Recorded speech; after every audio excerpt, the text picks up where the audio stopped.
എനിക്ക് ഒരുപാട് DM കണ്ടു, ചേച്ചി ഞാൻ ബാംഗ്ലൂർ വന്നിട്ടുണ്ട്, എനിക്ക് ജോലി കിട്ടിയില്ല, ഒരുപാടധികം റിജക്ഷൻ കിട്ടി, ചേച്ചിയുടെ കമ്പനിയിൽ എന്തെങ്കിലും വേക്കൻസി ഉണ്ടോ എന്നൊക്കെ ചോദിച്ചിട്ട്. ഓഫ് കോഴ്സ് എൻ്റെ കമ്പനിയിൽ എന്തെങ്കിലും വേക്കൻസി ഉണ്ടെങ്കിൽ ഞാൻ പറയും കേട്ടോ. പിന്നെ ഒരുപാടധികം റിജക്ഷൻ കിട്ടും സ്റ്റാർട്ടിങ് അല്ലേ.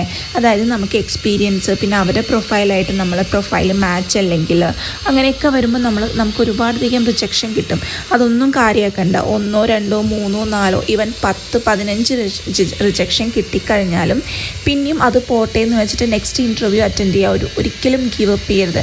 അത് ഈ ബാംഗ്ലൂർ പോലുള്ള സിറ്റിയിൽ മാത്രമല്ല, എല്ലായിടത്തും ഇങ്ങനെ ആയിരിക്കും. എവിടെ പോയി കഴിഞ്ഞാലും റിജക്ഷൻ എന്ന് പറയുന്ന ഒരു സാധനം എന്തായാലും കിട്ടും. പക്ഷെ ഒന്ന് ജോലിയിൽ കയറിക്കഴിഞ്ഞ് ഫസ്റ്റ് ജോലി എന്ന് പറയുന്നത് അത്ര ഈസി അല്ല കേട്ടോ. അത് അവിടെ ഒരു വർഷം അത്രയും കഷ്ടപ്പെട്ട് പിടിച്ച് നിന്ന് കഴിഞ്ഞ് ഒരു 1 ഇയർ എക്സ്പീരിയൻസ് ആക്കി കഴിഞ്ഞാൽ പിന്നെ നമ്മൾ എക്സ്പീരിയൻസ് കാൻഡിഡേറ്റായി. അപ്പം നമ്മൾ എക്സ്പീരിയൻസ് വെച്ചിട്ട് നമുക്ക് ജോലി കയറാം. ഇപ്പം ഹാപ്പി ആയിട്ടിരിക്കുക.